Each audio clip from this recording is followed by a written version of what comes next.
అనంత కరుణామయుడు అపార కృపాశీలుడైన అల్లాహ్ పేరుతో ప్రారంభిస్తున్న సూరే హాఫ్ 2వ రుకు 26వ వివరణ. అంటే ఇప్పుడైతే నీకు బాగానే కనిపిస్తూ ఉంది కదూ, దేవుని ప్రవక్తలు నీకు అందజేసిన సమాచారం ప్రకారం అంతా ఇక్కడ సిద్ధంగా ఉందనే విషయం.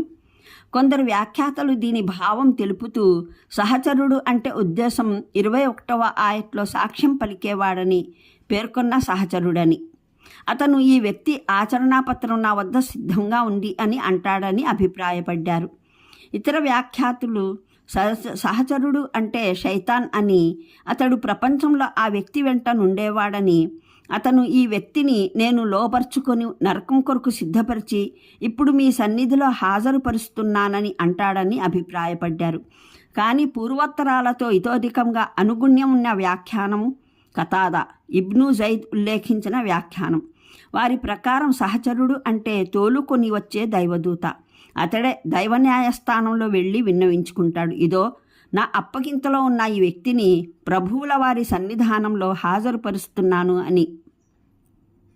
మూలంలోని పదాలు అల్ హ్యాఫీ జహన్నమ అంటే విసిరివేయండి మీరు ఇరువురు నరకంలోకి అన్నవి. వచనాక్రమం తెలుపుతూనే ఉంది. గోరీ నుండి లేవగానే అపరాధిని బంధించి తెచ్చి న్యాయస్థానంలో నిలబెట్టిన ఆ ఇద్దరు దైవదూతలకే ఈ ఆదేశం ఇవ్వబడుతుందని. మూలంలో కఫార్ అన్న పద ప్రయోగం జరిగింది. దీనికి 2 అర్థాలు. ఒకటి పరమ కృతజ్ఞుడు, రెండవది తిరీర సత్య తిరస్కారి అన్నవి. అరబీలో ఖైర్ శుభం అనే పదం ధనానికి ప్రయోగిస్తారు, మంచి పనికి ఉపయోగిస్తారు. మొదటి అర్థం ప్రకారం దాని భావం అతను తన సంపాదనలో ఎవరి హక్కును చెల్లించేవాడు కాడు, దేవుని హక్కును దేవుని దాసుల హక్కును నిర్వర్తించేవాడు కాడు అన్నది. రెండవ అర్థాన్ని బట్టి భావం మంచి మార్గాన్ని స్వయంగా అనుసరించకపోవడమే కాక ఇతరుల్ని సైతం వారించేవాడు అన్నది. అంటే అతను మంచి కొరకు అడ్డుగోడగా రూపొందాడన్నమాట. మంచిది సత్కార్యమన్నది ఏ విధంగానూ వ్యాప్తి చెందకుండా ఉండేందుకు తన శక్తులన్నింటినీ వినియోగించేవాడన్నమాట. అంటే తాను చేసే ప్రతి పనిలోనూ నైతికత హద్దులను ఉల్లంఘించేవాడు. తన ప్రయోజనం, స్వార్థం, ఆకాంక్షల కొరకు ఏదైనా సరే చేయడానికి సిద్ధమయ్యేవాడు. అధర్మ విధానాల ద్వారా ధనం ప్రోగు చేసేవాడు. అధర్మమైన మార్గాల ద్వారానే ఖర్చు పెట్టేవాడు. జనుల హక్కుల్ని కాజేసేవాడు. అతని నోటికి అవధుల్లేవు. అతని చేతులు అత్యాచారం, దౌర్జన్యాలకు దూరంగా ఉండేవి కావు. మంచి మార్గంలో అవరోధాలు సృష్టించడంతోనే ఆగేవాడు కాడు. పైగా మంచిని అవలంబించేవారిని బాధించేవాడు, మంచి కోసం కృషి చేసేవారిని హింసించేవాడు. మూలంలో మురీబ్ అనే పదం ప్రయోగించబడింది. దీనికి 2 అర్థాలు. ఒకటి అనుమానపడేవాడు, 2 అనుమానంలో పడవేసేవాడు. ఇక్కడ 2 అర్థాలు ఉద్దేశించబడ్డాయి. భావం ఏమిటంటే అతను స్వయంగాను శంకలో పడి ఉన్నాడు, మరి ఇతరుల హృదయాలలోనూ శంకను మెలిపించేవాడు. అతని దృష్టిలో అల్లాహ్, పరలోకం, దైవదూతలు, దైవ దౌత్యం, వహీ, ధర్మంలోని సమస్త వాస్తవాలు సందేహాస్పదమైనవి. సత్యానికి సంబంధించిన ఏ విషయమైతే ప్రవక్తల ద్వారా ముందుంచబడుతుందో అది అతని ఉద్దేశంలో విశ్వసనీయం కాదు. ఈ రోగాన్ని అతను ఇతర దేవుని దాసులకు అంటిస్తూ తిరిగేవాడు. అతన్ని ఏ వ్యక్తి కలుసుకున్నా అతని హృదయంలో ఏదో ఒక శంకను, ఏదో ఒక సంశయాన్ని నాటేవాడు. ఈ ఆయత్లో పరమప్రభువు అల్లాహ్ మనిషిని నరకానికి పాత్రుని చేసే లక్షణాలను లెక్కపెట్టి తెలిపాడు.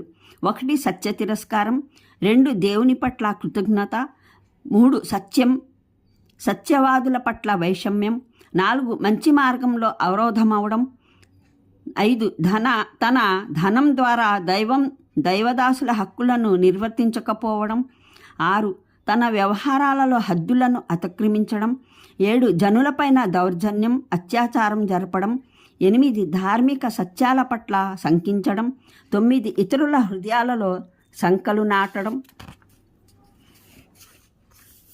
10 అల్లాహతో పాటు ఇతరుల్ని దైవత్వంలో భాగస్వాములుగా ఎంచడం.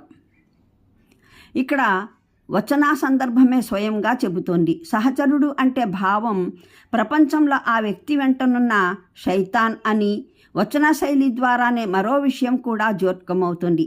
ఆ వ్యక్తి అతని శైతాన్ ఉభయులు దైవం సమక్షంలో ఆయన న్యాయస్థానంలో పరస్పరం వాదులాడుకుంటున్నారని.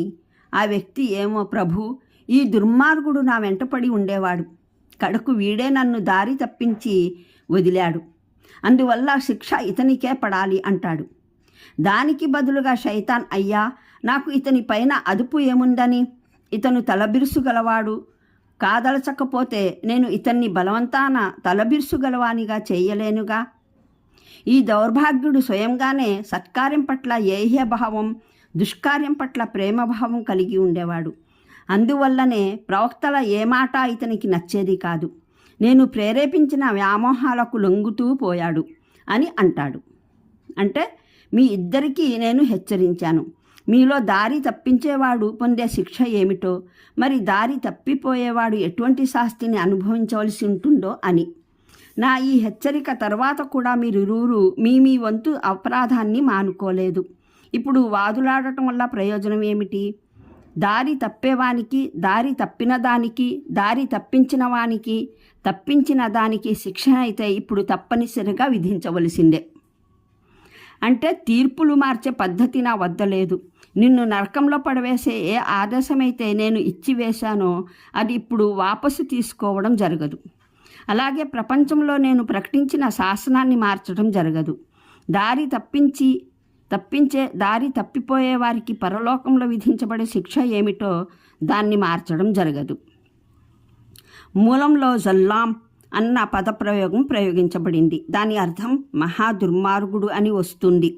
దీని భావం నేను నా దాసుల ఎడల దుర్మార్గుడినే కానీ మహాదుర్మార్గుడిని మటుకు కాను అన్నది కాదు.